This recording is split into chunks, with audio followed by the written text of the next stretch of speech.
हे WhatsApp guys, आप देख रहे हो द एंग्री इंडियन शो और आज हम बात करने वाले हैं S400 सिस्टम के बारे में। लेकिन उससे पहले अगर आप चैनल पर नए हो तो चैनल को अभी के अभी सब्सक्राइब कर लो और इस वीडियो को लाइक ज़रूर कर देना अगर आप पुराने हो, और इसे शेयर ज़रूर कर देना। तो सबसे पहले बात कर लेते हैं S400 सिस्टम के बारे में। S400 सिस्टम को काफ़ी लोग समझ लेते होंगे ये सिर्फ एक ट्रक पे माउंटेड कैनन्स होते हैं, तो ऐसा बिल्कुल भी नहीं है। और S400 इस दुनिया में अभी तक का, जब मैं वीडियो बना रहा हूँ अभी तक का सबसे एडवांस एयर डिफेंस सिस्टम है। इसमें 4 तरीके की मिसाइल्स होती हैं, 2 मीडियम रेंज की, 2 शॉर्ट रेंज की और 2 लॉन्ग रेंज की मिसाइल्स होती हैं। और जैसा कि पता होगा कि चाइना के पास भी ये सिस्टम मौजूद है, लेकिन चाइना के पास लंबी दूरी तक मार करने वाली जो मिसाइल्स हैं वो मौजूद नहीं है। आई मीन 400 किलोमीटर तक मार करने वाली मिसाइल्स मौजूद नहीं हैं। अब बात करते हैं S400 के पूरे बटालियन के बारे में। तो S400 में L बैंड के रडार होते हैं, S बैंड के रडार्स होते हैं। मैस के ऊपर माउंटेड ऊंचाई पर चेकिंग करने के लिए भी एक रडार होते हैं। I और J बैंड पर फायर कंट्रोल करने वाले I और J फायर कंट्रोल रडार्स भी होते हैं। I और J बैंड के रडार होते हैं, I और J बैंड के फायर कंट्रोल रडार होते हैं, और इन सबको मिलाकर बनता है S400 बटालियन सिस्टम।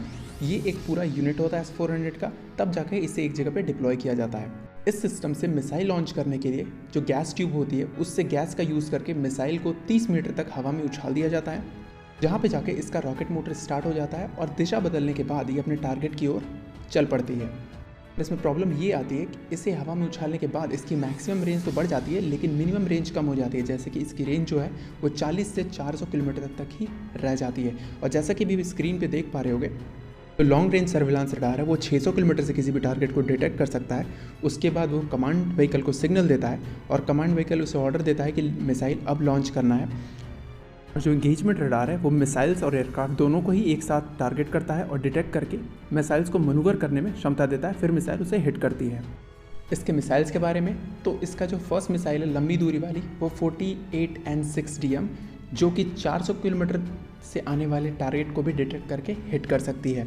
और दूसरी जो मिसाइल है वो 48N6E2, जिसकी रेंज 200 किलोमीटर है और इसकी स्पीड 14 मैक के आसपास है, और ये सेमी एक्टिव रडार के ऊपर चलती है, जिसका मतलब है कि ये कम दूरी तक मार कर सकती है। आई मीन इसे आप कह सकते हो एक मीडियम रेंज तक मार करने वाली एक मिसाइल है। और अगर कोई भी मिसाइल या फाइटर एयरक्राफ्ट इन सभी चीज़ों से बचकर पास आ जाता है तो इसकी एक और मिसाइल है 9M96, ये थर्ड मिसाइल है।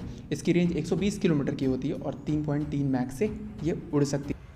और इसमें लास्ट की 2 मिसाइल है जो कि एकदम ही शॉर्ट रेंज की है, 9M96E2 जो कि ग्राउंड टू एयर मिसाइल है, जिसकी रेंज 120 किलोमीटर के आसपास है और ये 30 किलोमीटर के एल्टीट्यूड तक जा सकती है। और दूसरी मिसाइल है जो 48H63, जिसकी रेंज 200 किलोमीटर के आसपास है और एल्टीट्यूड 30। और यही एक मिसाइल है 40H63 जो कि 400 किलोमीटर तक मार कर सकती है, जिसे अभी रशिया ने डेवलप कर लिया है।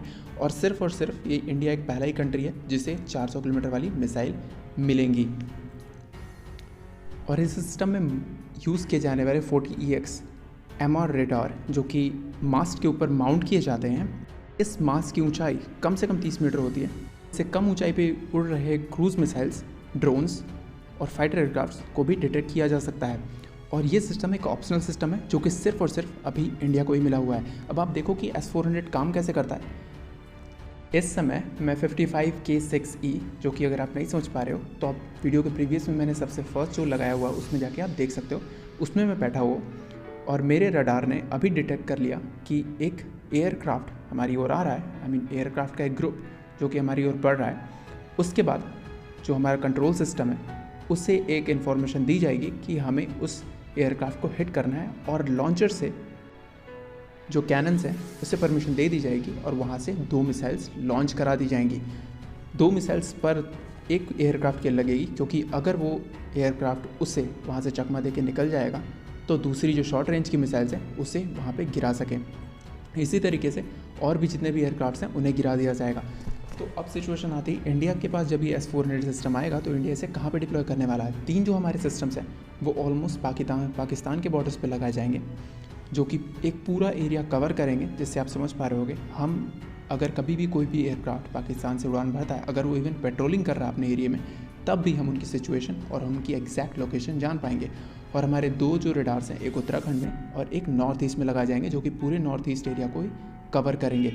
और ये पाकिस्तान की तरफ इतना कारगर क्यों हो जाता है, इससे एक चीज़ आपको समझ में आएगी कि पाकिस्तान का जो भी एरिया है वहाँ पे बहुत ही प्लेन मैदान है, बहुत ही समतल मैदान है और वहाँ पे किसी भी एयरक्राफ्ट को जल्दी ही डिटेक्ट करना बहुत ही आसान है, क्योंकि पाकिस्तानी एयरक्राफ्ट्स कश्मीर की तरफ से हम पे अटैक नहीं कर सकते। अगर वो करेंगे भी तो राजस्थान, पंजाब या गुजरात की तरफ से ही अटैक करेंगे, क्योंकि उनके फॉरवर्ड बेसिस ही वहीं पे हैं। तो अब चाइना की तरफ हमें लगाने की ज़रूरत इसलिए पड़ रही है कि अगर कोई भी बैलिस्टिक मिसाइल इन फ्यूचर अगर कोई हमला होता है तो उससे हमें वहाँ पे सुरक्षा मिले। और ये वीडियो हमारा इंडिया के एयर डिफेंस पे पहला वीडियो था। और इसके अलावा अगर आप इंडियन डिफेंस सिस्टम के बारे में जानना चाहते हो तो डिस्क्रिप्शन में मैंने लिंक पेस्ट की हुई है इंडिया के अपने एयर डिफेंस सिस्टम को लेके, और जाके उसे ज़रूर चेक कर लेना। तो आज के वीडियो को इतना ही। अगर आप नए हो तो सब्सक्राइब कर देना, वीडियो को लाइक कर दो और शेयर कर दो। जय हिंद।